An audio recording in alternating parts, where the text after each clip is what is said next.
In this video, we're going to consider the elements that make up the universe, and we're going to spend a little bit of time talking about how those elements can form different isotopes. Our learning goals are to first talk about the general structure of atoms, and then how elements and isotopes are defined, and especially how they are different from one another. So what is an atom?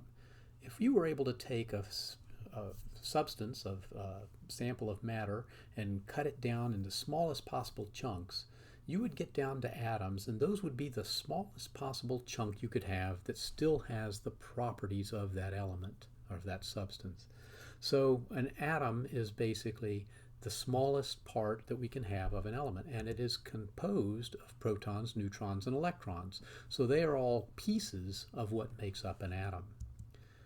Now when we look at those components, we find that there is a small nucleus, and that's where the protons and the neutrons are, and they're surrounded by a large diffuse cloud of electrons.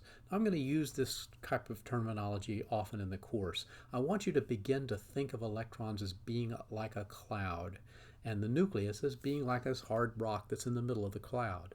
Okay, that's a way of thinking about how the electrons are actually very large and take up a lot of space, whereas the protons and neutrons are very small, and the nucleus of an atom takes up very little space. So an atom is actually mostly empty space.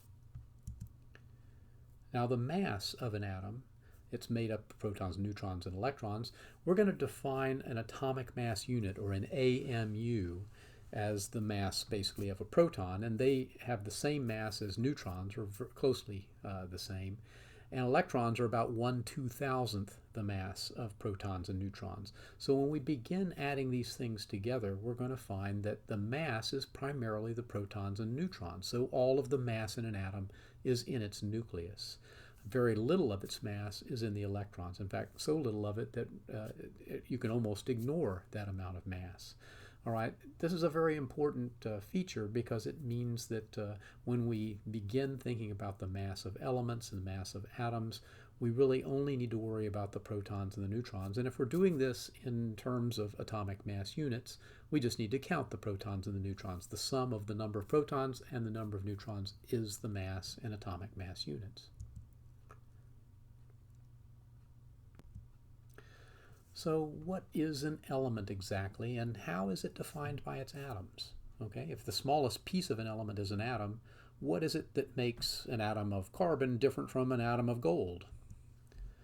What gives it a distinct identity? What quality of that atom gives it that quality, gives it that identity?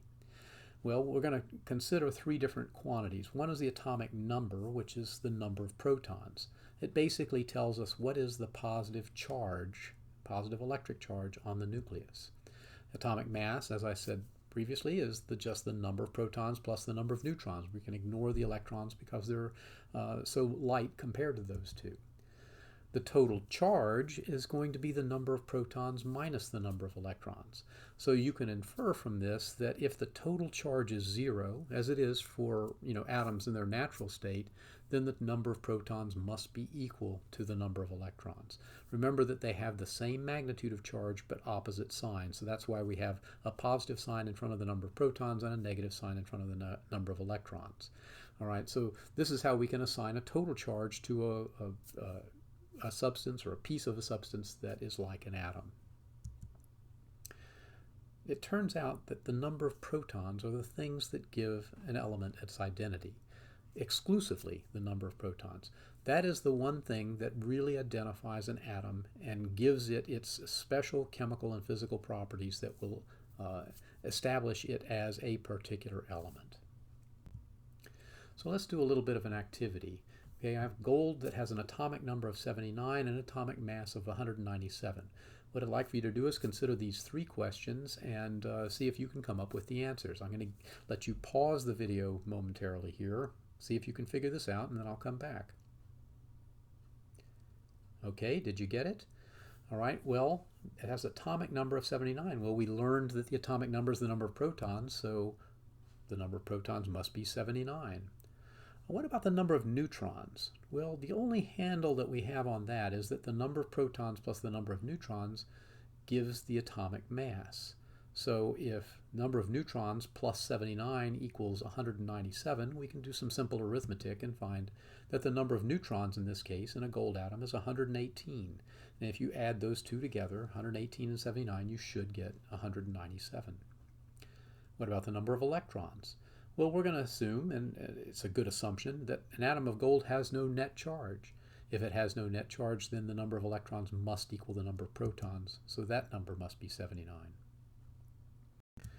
All right, now we're going to often talk about elements, and we're going to talk about them using their elemental symbols. And all atoms of an element have the same number of protons, and they also have the same elemental symbol. So you can think of the symbol as being just another way to specify an element. You're never going to have the same elemental symbol stand for an atom that has a different number of protons. All elemental symbols of carbon have 6 protons. All elemental symbols of gold have 79 protons. So let's look at a couple of examples. All right, these are some elemental symbols for some of the elements that are they're among the smallest elements that are known to us.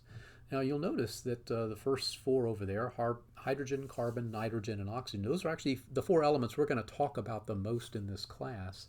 And they have pretty easy symbols. Their symbols are simply the first letter of their name, so it's easy to remember. Same is true for fluorine and sulfur, and we'll talk about them a bit. What about sodium and potassium? I mean, where on earth did we come up with Na and K? Well, it turns out that even though we have a pretty English-centric world these days, that hasn't always been the case. And in fact, when many of these elements were first discovered, it was during times when English didn't exist yet. So in fact, the chemical symbols for sodium and potassium come from their Latin names. Sodium was natrium and potassium was kalium, thus the Na and the K. This is also true for gold, which is Au, and that stands for aurum, and silver, which is Ag, which is short for the Latin argentum. Anyway, you can trace most of the elemental names and symbols come from their English names, but there are a few that are due to Latin and even 1 or 2 that are from German. Now, isotopes, how are they different from elements? Well, 2 atoms that have the same atomic number, which means the same number of protons, but different atomic masses, those will be isotopes of one another. Well, if their protons are the same number, how can they have different masses? They must have different numbers of neutrons. So we're looking for atoms that have the same number of protons but different numbers of neutrons. So let's take a look at an example of nitrogen isotopes. And I've made a little table here of 2 different isotopes of nitrogen. The most common isotope of nitrogen is nitrogen 14, which has 7 protons and 7 neutrons. So it has an atomic mass of 14, thus nitrogen 14, and we give it a symbol with a little 14 superscript right in front of the chemical symbol for nitrogen, which is N. Nitrogen 15 is the isotope that has 7 protons. It has to have the same number of protons or it wouldn't be nitrogen, but it has 8 neutrons instead. And thus its atomic mass is 15, and so we give it a symbol of 15 superscript in front of the N. So note the protons are the same. They have to be because these are both atoms of nitrogen, but the neutrons are different. That is the only difference between isotopes. Now this special symbology that we give this is very common, where you'll see the mass listed as a superscript on the left of the chemical symbol, and we'll use that quite a bit. You will also sometimes see the atomic number listed as a subscript on the left, but it's kind of redundant because once we have the elemental symbol there, we know how many protons there must be because they're always consistent. Anytime you see the elemental symbol N, this is an atom that must have 7 protons. So as a final activity, I want you to look at these few puzzlers and see if you can come up with the questions that are posed in each of these involving these basic ideas behind elements and isotopes. I'll pause for a moment. Okay, now what did you get? If it has an atomic number 6, that's carbon.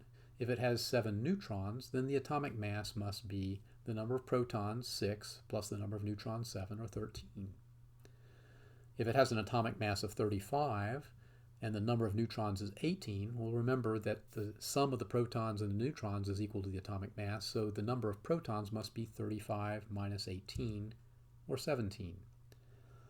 Finally, if we have if we have one proton and two neutrons, what is the atomic number? Well, the atomic number is still the number of protons, so that's still 1. What is the atomic mass? It's the sum of these two, or 1 plus 2, or 3, and this turns out to be a heavy isotope of hydrogen. All right, that's enough for now. Go on and read lesson 1C and see if you can understand all of these important matters.